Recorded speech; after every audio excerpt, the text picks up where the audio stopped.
시청자 여러분 안녕하십니까? 좋은 아침입니다. 새로운 한 주간 시작된 가운데 시장에선 온통 트럼프와 마두로 얘기뿐인데요. 트럼프 대통령이 선을 넘었다라는 평가들이 나오는가 하면 독재 종식을 위한 정당한 체포 과정이었다라는 의견들도 같이 나오는 중이죠. 중요한 건 앞으로 시장에 미치게 될 영향이 될 텐데 앞으로 어떤 영향을 미치게 될지 관련된 내용들은 잠시 뒤에 대담 코너에서 또 자세하게 나눠볼 예정입니다. 자, 그럼 우선 지난주 마감 상황부터 바로 한번 확인해 볼까요? 새해 첫 거래를 맞은 지난주 미국 증시는 혼조세로 거래를 마쳤는데요.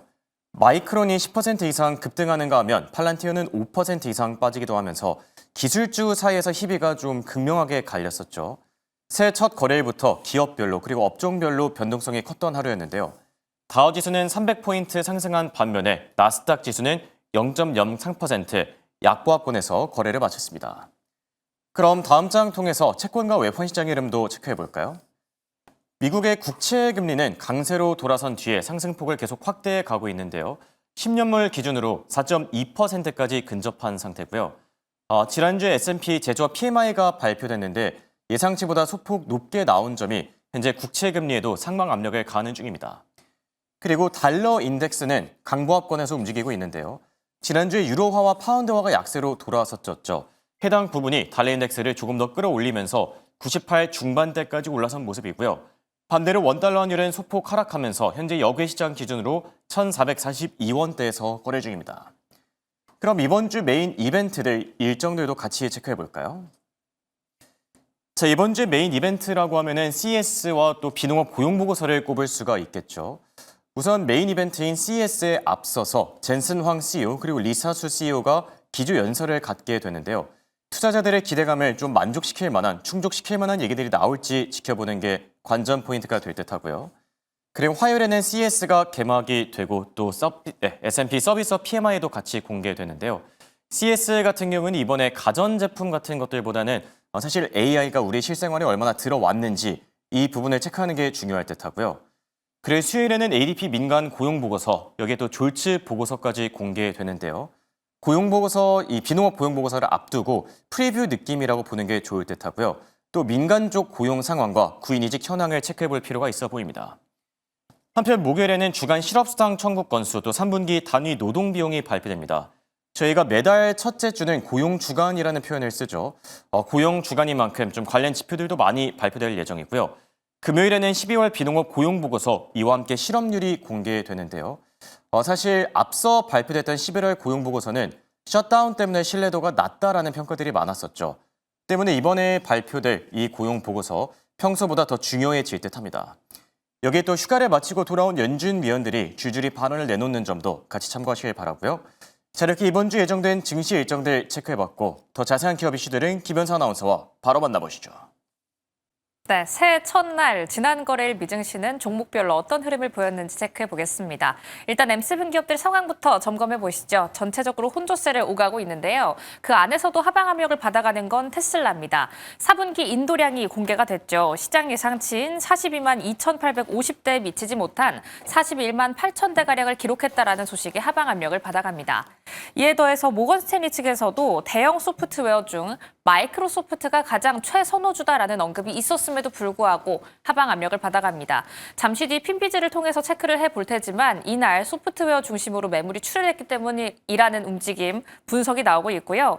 이에 더해서 아마존 같은 경우에도 좋은 소식은 나오지 않았습니다. 인빅투스 오리진 측에서는 펀더멘털이 탄탄하긴 하지만 거시 경제적인 상황으로 봤을 때 앞으로 장기적으로 위협성이 도사리고 있다라는 리포트 나왔다라는 점도 확인하겠습니다. 여기에 더해 애플도 하방 압력을 받아가는 모습입니다. 반도체 칩에 대한 가격 상승에 따라서 마진율이 둔화될 수도 있다는 우려감도 나왔다는 점 체크하고 넘어가겠습니다. 그럼 다음 장 통해서 핀비즈도 열어보시죠. 첫 거래일, 새해 첫 거래일 어떤 분위기를 보였는지 한눈에 파악해 보겠습니다. 한눈에 보기만 해도 전체적으로 빠진 섹터들도 뚜렷하고 또 오른 섹터들도 뚜렷하다는 걸 확인하실 수가 있죠. 이날 반도체는 강했지만 소프트웨어는 약했습니다. 이 안에서 이슈 한 가지씩 들어가 볼게요. 반도체 안에서는 마이크론입니다. 이날 또 급등이 나왔죠. 10%가 넘는 상승이 나왔는데요. 번스타인 측에서는 목표 주가 $270에서 $330까지 또 상향한다라는 아이비들의 투자 의견이 나왔습니다. 1분기에도 디램과 낸드의 가격 상승이 지속될 것이다라는 이야기였는데 이에 따라서 데이터 센터 단의 움직임도 굉장히 좋았습니다. 바클레이즈 측에서는 2월 실적에서 데이터 센터 단의 종목들이 예상을 상회할 것이다라는 리포트를 내면서 이날 버티브 홀딩스 같은 경우에는 8.39% 상승하는 모습을 보였습니다. 하지만 반면 실적면에 있어서 앞으로의 미래를 보고 가는 섹터 소프트웨어단은 부진했는데요. 이날 팔란티어 같은 경우에는 5%대, 세일즈포스는 4%대 낙폭을 기록하는 모습이었습니다. 앞서 테슬라의 인도량이 발표됐다라는 소식 전해드렸죠. 이날 리비안도 함께 데이터를 공개했는데요. 4분기 생산량 그리고 인도량이 예상과 일치했다라는 소식에도 불구하고 반도체 그리고 데이터 센터로 수급이 몰렸기 때문에 1%대 낙폭을 가져가는 모습입니다. 마지막으로는 중국 기업들입니다. 모건 스탠리 측에서는 중국의 기술 기업 실적들이 이번 주 하락 끝에 반등을 포착하고 있다라는 모습을 확인했다라고 이야기하면서 관련주가 강세 흐름을 보였습니다. 알리바바 같은 경우 6.25%, 핀도어더는 2%대 상승률을 켜냈다는 점 확인하겠습니다. 그럼 다음 장 통해서 브리핑도 만나보시죠. 이날 기술주 안에서 흐름이 명확하게 갈리는 모습이 나타났습니다. 새해 첫날 증시 분위기 그 안에서 기술주는 어떤 흐름을 보였을까요? 일단 앞서 말씀드린 대로 소프트웨어단 안에서는 짙게 빨간불을 켜냈다라는 점 확인하실 수가 있습니다. AI의 도입으로 경쟁이 좀 더 심화되면서 이 안에서 소프트웨어는 경쟁에도 불구하고 앞으로의 미래가 밝다는 걸 꾸준히 확인하고 입증해야 하는 섹터죠. 그 안에서 대규모 투자와 함께 수익성을 입증하는 부분이 굉장히 필요하다라는 부분이 이날 증시에서 반영이 되면서 전체적으로 좀 낙폭이 나오는 모습을 보였습니다. 1월의 첫 거래일 투자자들은 실적이라는 키워드에 발맞춘 장세를 보였다라고 풀이를 해보시면 좋을 것 같은데요. 이런 흐름에 발맞춰서 반도체와 AI 데이터 센터단은 강했습니다. 앞서 마이크론을 10%대 올릴 수 있었던 비결도 여기에 숨어 있죠. 디램과 낸드에 대한 가격이 4분기에 급등했고 1분기에도 이 급등세가 지속될 것이다라는 아이비들의 투자 의견 속속들이 나오고 있습니다. 여기에 AI 인프라 관련 칩과 하드웨어는 앞선 소프트웨어보다는 당장 수익을 좀 기대해 볼 수 있다라는 가능성도 추려되면서 이날 필라델피아 반도체 지수 4%대 오르는 모습을 보였고요. 엔비디아부터 브로드컴 그리고 오라클까지도 빨간불 켜내는 모습을 확인할 수가 있었습니다. 이렇게 소프트웨어 그리고 하드웨어 단 안에서 흐름이 극명하게 갈리고 있는데요. 이 안에서 투자 의견을 어떻게 잡아봐야 할지 지금부터 바로 고민하러 가시죠. 자, 이번에 미국 증시 핫한 이슈들 그리고 핫한 종목들 체크해보는 굿모닝 라이브 시간입니다. 두 말씀에 하나증권의 이성환 PB와 함께합니다. 안녕하십니까? 네, 안녕하세요. 자, 지난주 증시에 대한 얘기부터 먼저 나눠보도록 할게요. 새해 첫 거래일이었던 지난주 증시가 이제 혼조세로 거래를 마쳤는데 한 줄 평부터 남겨주실까요? 네. 지난주는 이제 장중에는 이제 오르내림이 지속되기는 했는데 결국에는 전반적으로는 조심스러운 출발을 보이긴 했지만 이제 AI 전력과 그다음에 메모리 쪽으로 뚜렷한 네. 신호를 보여주었던 첫 거래일이었지 않나라고 말씀드릴 수 있을 것 같습니다. 네, 특히 마이크론이 10% 폭등하면서 거의 주인공격이었었죠.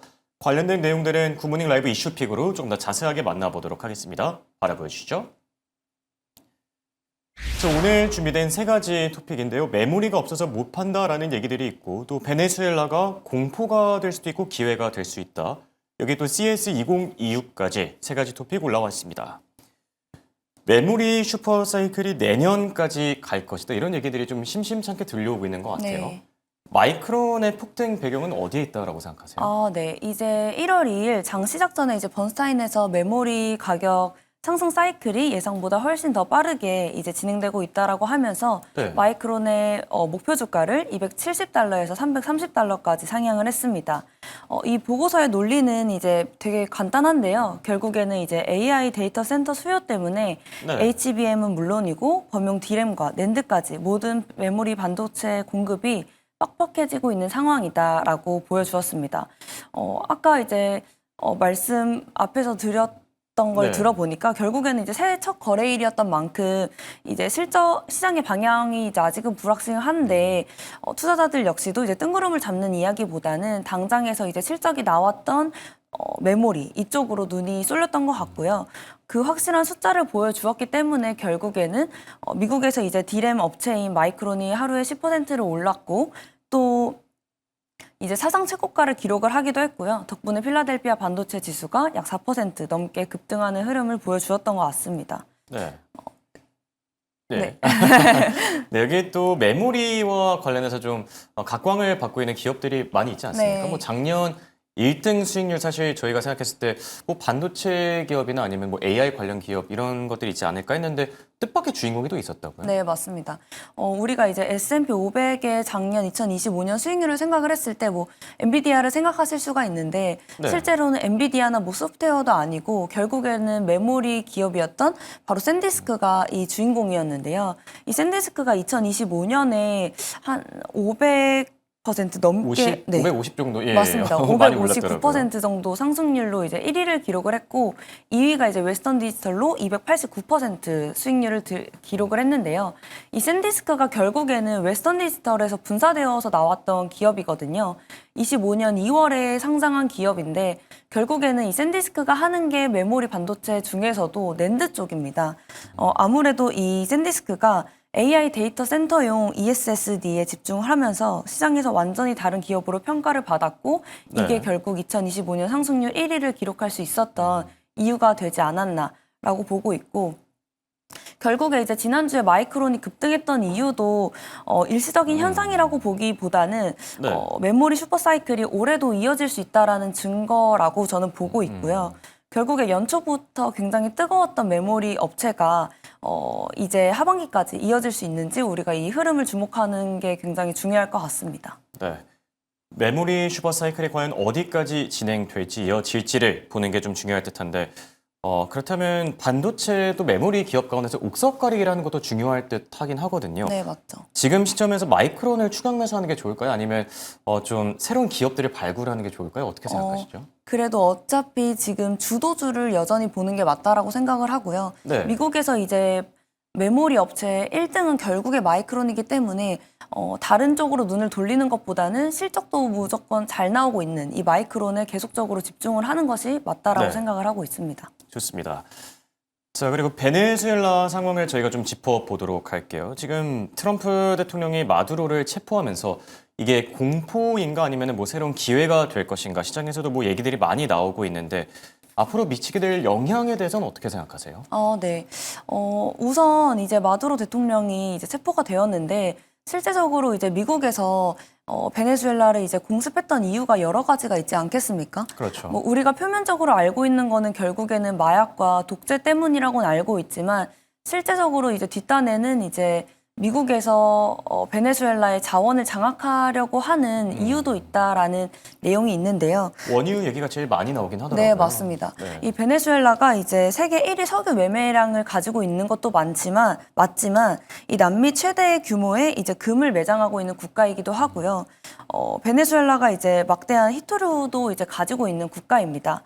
결국에 이러한 이슈도 있었고 또 지금 남미 패권이나 이제 정치 문제로 인해서 중국과 러시아의 영향력을 축소하겠다라는 이유로도 보이는데 네. 남미는 이제 전통적으로 미국의 뒷마당이라고 보고 있는데 이러한 뒷마당에 지금 최근에 중국이랑 러시아가 군사력과 영향력을 조금씩 확대해가는 그런 느낌이긴 하죠. 네, 그렇기 때문에 미국 입장에서는 이 뒷마당에 계속 들어오고 있다 보니 이 부분에 있어서 강력하게 이번 공습이 조금 그러한 크게 보게 되면 네. 이런 리스크를 제거하기 위해서 또 이런 행동을 했다라고 보고 있는데 결국에 이러한 이유로 인해서 우리가 가장 주목할 것은 시장에 어떤 영향을 미치느냐이지 않겠습니까? 이게 악재가 될 가능성이 있을까요? 어떻게 생각하시죠? 네, 이제 단기적으로는 악재일 수 있는데요. 구조적으로 이제 크게 문제는 없다라고 판단을 내리고 있습니다. 그렇게 생각하시는 이유는요? 네, 이유는 이제 두 가지가 있겠는데 첫 번째로는 바로 이제 국제 유가의 영향이 극히 제한적이라는 건데요.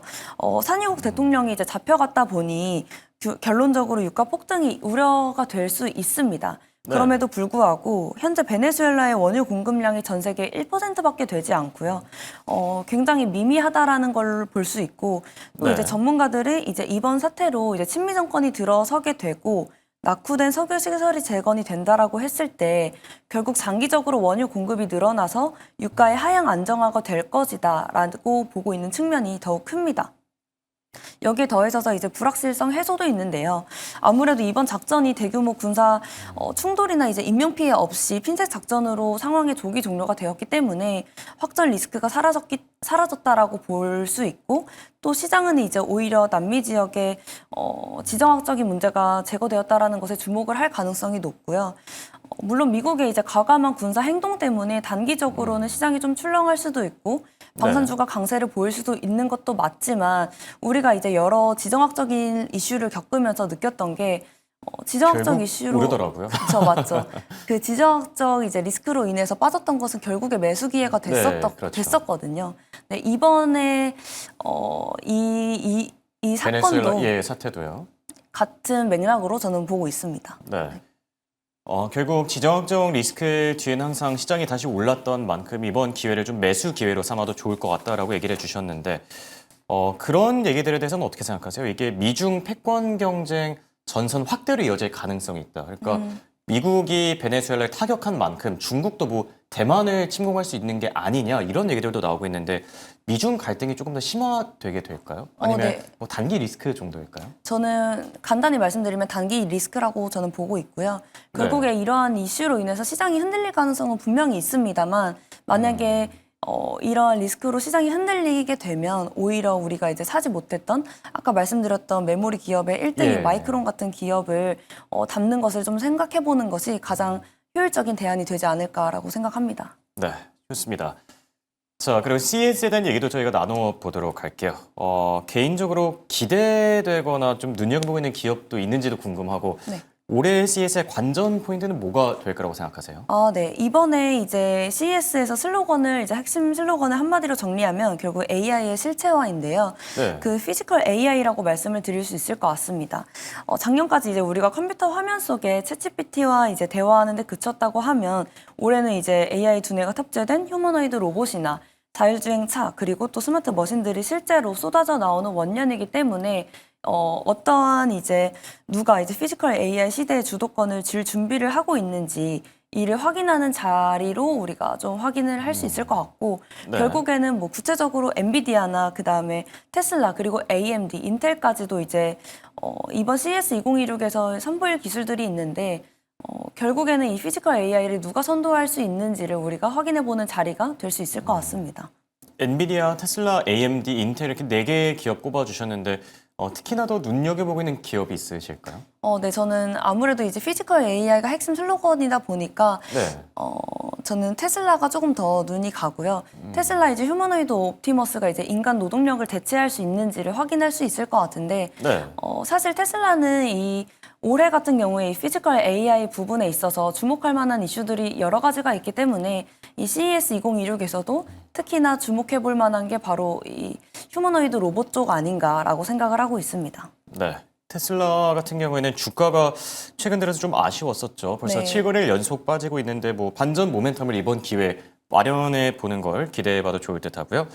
자, 그리고 이제 오늘 밤이죠. 젠슨 황이랑 리사수 CEO의 이제 연설도 같이 예정돼 있는데, 좋은 메시지들이 좀 나올 수 있을까요? 네, 아무래도 이제 CES 2026에서 우리가 또 주목해봐야 될 게 바로 이 CEO들의 연설인데요. 이런 연설의 의미에 하나하나 부여해서 어떤 기업들이 이제 앞으로 또 괜찮을 수 있을지 이런 연설을 통해서 확인할 수 있기 때문에 아무래도 좀 기대해볼 만한 것 같습니다. 네, 좋습니다.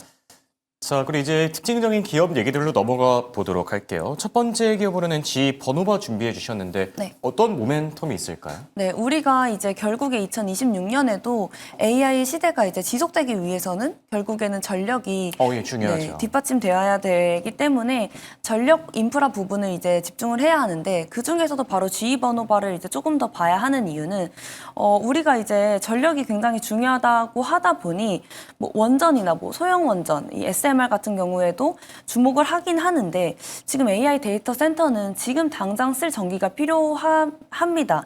근데 현실적으로 이제 건설 기간이 짧고 효율이 높은 천연가스 발전에 의존할 수밖에 없고요. 이 천연가스 발전의 핵심인 가스터빈 시장을 이제 주도하고 있는 G 버노바를 주목을 해봐야 할 것 같은데, 이 가스터빈 시장의 점유율이 G 버노바가 약 40% 정도로 시장 점유율 1위 회사입니다. 네. 그렇기 때문에 이제 작년에도 주가 흐름이 굉장히 좋았는데요. 작년 9월부터 11월까지는 좀 주가가 쉬어가는 모습을 보여주기도 했으나 이제 12월 인베스터 데이를 기점으로 해서 상승을 하고 있는 상황입니다. 네. 그런데 이제 최근에 이제 JP모건에서도 G번호바가 전력 슈퍼사이클의 최대 수혜주라고 꼽으면서 목표 주가를 $1,000까지 상향 제시하는 모습을 보여주었기 때문에 우리가 G번호바를 좀 주목을 해봐야 하지 않을까라고 생각을 합니다. 네. 그리고 두 번째 기업으로는 아스테라랩스 들고 와 주셨는데 이게 좀 생소한 분들도 네, 있으실 맞습니다. 것 같거든요. 어떤 기업인지부터 좀 설명해 네. 주시면 좋을 것 같아요. 이 아스테라랩스는 이제 연결 시장에서 가장 선두를 하고 있는 기업이라고 보시면 되는데요. 네. 결국에 우리가 이제 GPU들의 성능보다 이제 지금 중요한 게 칩 간에 이제 연결을 잘 해줄 수 있는지 소통이 잘 돼야지 이제 우리가 또 성능이 더 잘 나오기 때문에 올해는 아무래도 이러한 네트워크 기업들을 조금 더 주목을 해봐야 하는데 이 아스테라랩스가 데이터 신호 증폭칩 분야 세계 1위입니다. 그리고 이제 엔비디아뿐만 아니라 뭐 아마존의 AWS도 계속 이제 서버를 만들 때 거의 표준처럼 사용하는 기업인데요. 이 아스테라랩스를 설명을 해드리고 싶은 게 바로 아까 말씀해주신 것처럼 작은 소형주인데요. 네. 그 모건 스탠리가 이제 꼽은 2026년 반도체 탑3에 해당하는 종목이 바로 엔비디아와 브로드컴 그리고 아스테라랩스입니다. 이제 아스테라랩스는 굉장히 소형주인데도 불구하고 모건 스탠리가 탑픽으로 꼽았다는 것 자체가 결국에는 이 2026년에 네트워크 시장이 더 중요해질 것이라고 보고 있고 또 중요해진 만큼 아스테라랩스는 실적도 굉장히 좋기 때문에 이 아스테라랩스가 26년에도 이 지금의 시장에서의 열기를 끌어가지 않을까라고 생각을 하고 있습니다. 네. 모건 스테일리가 눈여겨보고 있는 기업이죠. 아스테라랩스까지 잘 참고하시기 바랍니다. 지금까지 도 말씀의 이성원 PB와 함께했습니다. 대단히 고맙습니다. 감사합니다.